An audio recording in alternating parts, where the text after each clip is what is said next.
فرعون نے ایک بار خواب میں دیکھا کہ اس کا تخت اوندھا ہو کر گر گیا ہے۔ فرعون نے خواب کی تعبیر کرنے والوں سے اس خواب کی تعبیر پوچھی اور یہ جاننا چاہا کہ آخر میرے اس خواب کا مطلب کیا ہے۔ ان خواب کی تعبیر کرنے والوں نے اس فرعون کو بتایا کہ عنقریب ایک ایسا بچہ پیدا ہوگا جو تیری حکومت کے زوال کا باعث ہوگا، یعنی تیری حکومت کو برباد کر دے گا۔ فرعون کو اس بات کی فکر ہوئی اور اس نے بچوں کو مروانا شروع کر دیا۔ جو بھی بچہ کسی کے یہاں پیدا ہوتا وہ اسے مروا دیتا تھا۔ خوش آمدید ویورز، السلام علیکم ورحمۃ اللہ وبرکاتہ۔ میں سرتاج احمد ایوبی۔ آج ہم جس ویڈیو کا ریئیکشن کریں گے اس کا ٹائٹل یہ ہے کہ بادشاہ فرعون نے خواب میں کیا دیکھا۔ تو آئیے دیکھتے ہیں آگے اس ویڈیو میں کیا ہوتا ہے۔ میں ہوں فرجانہ ایوبی۔ آپ کو اس ویڈیو کا لنک ڈسکرپشن باکس میں مل جائے گا، تو وقت کو بالکل ضائع نہیں کرتے ہیں اور ویڈیو شروع کرتے ہیں۔ فرعون نے ایک بار خواب میں دیکھا کہ اس کا تخت اوندھا ہو کر گر گیا ہے۔ فرعون نے خواب کی تعبیر کرنے والوں سے اس خواب کی تعبیر پوچھی اور یہ جاننا چاہا کہ آخر میرے اس خواب کا مطلب کیا ہے۔ ان خواب کی تعبیر کرنے والوں نے اس فرعون کو بتایا کہ عنقریب ایک ایسا بچہ پیدا ہوگا جو تیری حکومت کے زوال کا باعث ہوگا، یعنی تیری حکومت کو برباد کر دے گا۔ فرعون کو اس بات کی فکر ہوئی اور اس نے بچوں کو مروانا شروع کر دیا۔ جو بھی بچہ کسی کے یہاں پیدا ہوتا وہ اسے مروا دیتا تھا۔ حضرت موسیٰ علیہ السلام جب پیدا ہوئے تو اللہ نے موسیٰ علیہ السلام کی ماں کے دل میں یہ بات ڈال دی کہ اسے دودھ پلاؤ اور جب کوئی خطرہ دیکھو تو اسے دریا میں ڈال دینا۔ چنانچہ حضرت موسیٰ علیہ السلام کی ماں نے آپ کو دودھ پلانا شروع کر دیا۔ اس پورے زمانے میں حضرت موسیٰ علیہ السلام نہ تو روتے تھے، نہ ان کی گود میں حرکت کرتے تھے، اور نہ آپ کی بہن کے سوا کسی کو بھی آپ کی پیدائش کا علم تھا۔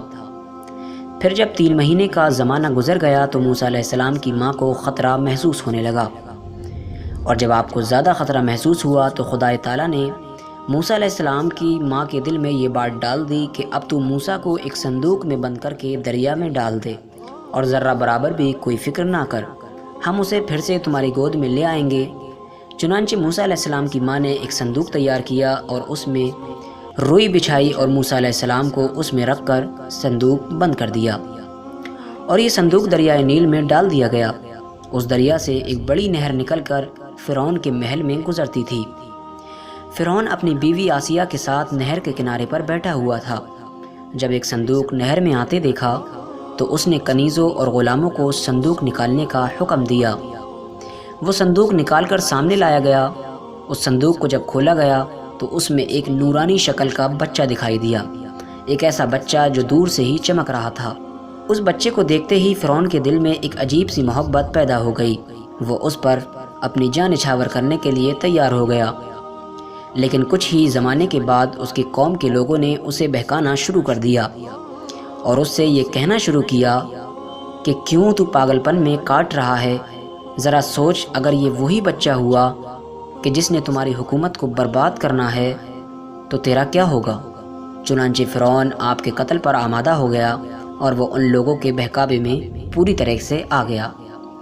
جب وہ ان کے قتل کرنے کا ارادہ کرنے لگا تو فرعون کی بیوی آسیہ، جو بڑی نیک خاتون تھی، فرعون سے کہنے لگیں کہ یہ بچہ میری اور تیری آنکھوں کا ٹھنڈک بن چکا ہے، تو کیوں پاگل بنا جا رہا ہے اور اسے قتل کیوں کر رہا ہے؟ اور ویسے بھی کیا معلوم یہ کس سرزمین سے بہتا ہوا ہمارے پاس تک آیا ہے؟ جس بچے کو تیرے بارے میں خواب کی تعبیر کرنے والوں نے بتایا ہے وہ بچہ تو اسی ملک میں پیدا ہونے والا ہے، لیکن یہ بچہ تو کہیں اور سے آیا ہے، لہٰذا اسے تو قتل مت کر۔ آسیہ کی یہ بات فرعون نے مان لی اور حضرت موسیٰ علیہ السلام فرعون کے محل ہی میں رہنے لگے، اور فرعون نے آپ کو دودھ پلانے کے لیے دائیاں بلوانا شروع کر دیں۔ مگر افسوس حضرت موسیٰ علیہ السلام کسی دائی کا دودھ نہ پیتے تھے۔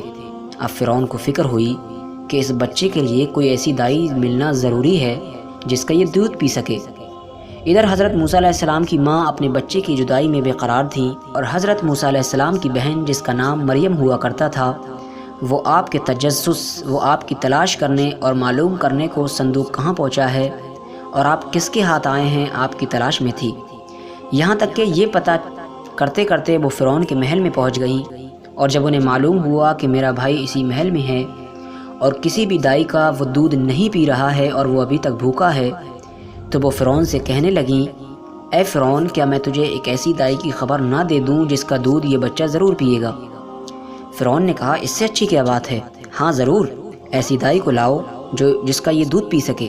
چنانچہ وہ اس کی خواہش پر اپنی والدہ کو بلا لائیں، اور جب حضرت موسیٰ علیہ السلام کی والدہ موسیٰ علیہ السلام کے سامنے آئیں تو اس وقت حضرت موسیٰ علیہ السلام فرعون کی گود میں تھے اور دودھ کے لیے رو رہے تھے۔ فرعون آپ کو بہلا رہا تھا۔ جب آپ کی والدہ آئیں اور آپ نے ان کی خوشبو پائی تو فوراً ہی حضرت موسیٰ علیہ السلام آپ کی خوشبو کو سونگھ کر چپ ہو گئے اور اپنی والدہ کا دودھ پینے لگے۔ فرعون نے پوچھا تو اس بچے کی کون ہے؟ یہ بچہ تو ابھی تک کسی کا دودھ نہیں پی رہا تھا اور تجھے دیکھتے ہی فوراً دودھ پینا شروع کر دیا۔ حضرت موسیٰ علیہ السلام کی ماں نے کہا میں ایک پاک صاف عورت ہوں، میرا دودھ خوشگوار ہے، جسم خوشبودار ہے، اس لیے جن بچوں کا مزاج صفائی پسند ہوتا ہے وہ بچے دوسری عورتوں کا دودھ نہیں پیتے، لیکن میرا ضرور پی لیتے ہیں۔ فرعون نے بچہ انہیں دے دیا اور دودھ پلانے پر انہیں مقرر کر لیا اور ان کو اس بچے کو گھر لے جانے کی بھی اجازت دے دی گئی۔ لہٰذا آپ موسیٰ علیہ السلام کو گھر لے آئیں اور اللہ تعالیٰ کا یہ وعدہ پورا ہو گیا کہ ہم اسے پھر سے تمہاری گود میں لے آئیں گے۔ اس طرح حضرت موسیٰ علیہ السلام کی پرورش خود فرعون ہی کے ذریعے ہونے لگی۔ آپ دودھ پینے کے زمانے تک اپنی والدہ کے پاس رہے۔ اس زمانے میں فرعون انہیں ایک اشرفی روزانہ دیتا رہا۔ دودھ جب چھوڑنے کی عمر ہوئی تو آپ موسیٰ علیہ السلام کو فرعون کے پاس لے آئیں اور آپ وہاں پر پرورش پاتے رہے، تو لہٰذا اس طرح سے فرعون ہی کے ذریعے حضرت موسیٰ علیہ السلام کی پرورش ہوئی۔ اس ویڈیو میں بادشاہ فرعون نے جو خواب دیکھا تھا اس کو بتایا گیا ہے کہ اس نے خواب دیکھا کہ اس کا تخت الٹا ہو گیا ہے۔ اس نے نجومیوں کو بلایا اور بتایا کہ میں نے خواب دیکھا ہے، اس کی کیا تعبیر ہے؟ تب سے نجومیوں نے اکٹھا ہو کر بتایا کہ ایک بچہ ایسا پیدا ہوگا تمہاری سلطنت میں جو تمہارے تخت کو برباد کر دے گا، تمہاری حکومت کو برباد کر دے گا۔ اسی دن سے فرعون نے جو بھی بچہ پیدا ہوتا تھا اس کو قتل کر دیتا تھا۔ اب آئیے حضرت موسیٰ علیہ السلام کی جب ولادت ہوئی، آپ جب پیدا ہوئے تو کسی کو کانوں کان خبر نہیں ہوئی۔ آپ کی والدہ نے 3 مہینے تک اس راز کو چھپا رکھا۔ پھر اللہ پاک رب کائنات نے آپ کی والدہ کے دماغ میں یہ بات ڈالی کہ اس بچے کو ایک صندوق میں بند کر کے دریائے نیل میں ڈال دو اور اس کے بعد پھر تمہیں بچہ واپس مل جائے گا۔ آپ کی والدہ نے ایسا ہی کیا، نیچے روئی بچھائی اور اس صندوق میں بچے کو رکھا، یعنی موسیٰ علیہ السلام کو رکھا اور دریائے نیل میں ڈال دیا۔ پھر آپ بھوکے ہوئے تو بہت سی عورتوں نے آپ کو دودھ پلانے کی کوشش کی، لیکن آپ نے کسی کا دودھ نہیں پیا۔ آپ کی بہن محل میں پہنچی تو انہوں نے دیکھا کہ حضرت موسیٰ علیہ السلام رو رہے ہیں اور فرعون کی گود میں ہیں، تو ان سے کہا میں ایک عورت دائی بتاتی ہوں، ہو سکتا ہے اس کا یہ دودھ پی لیجیے۔ آپ کی والدہ جب وہاں پہنچی تو اس وقت آپ فرعون کی گود میں کھیل رہے تھے۔ آپ نے ماں کو جب دیکھا، اس کی خوشبو سے آپ پہچان گئے اور جو انہوں نے دودھ دیا آپ پینے لگے۔ فرعون کو بہت تعجب ہوا، اس نے کہا کہ یہ دودھ کیوں پینے لگا ہے؟ بہت سی دائیں آئیں واپس چلی گئیں تو آپ نے فرمایا میں نیک خاتون ہوں، پاک ہوں، اور ایسے بچے، یہ بچہ پاک صاف ہے، یہ پاک صاف بچے جو ہے میرا دودھ پی لیتے ہیں۔ پھر اس کے بعد میں ایک اشرفی روز وہ دودھ پلانے کی دیتا تھا۔ پھر آپ نے فرعون نے آپ کو اپنی ماں کے پاس بھیج دیا۔ یہاں تک اس واقعے میں ذکر فرمایا گیا ہے۔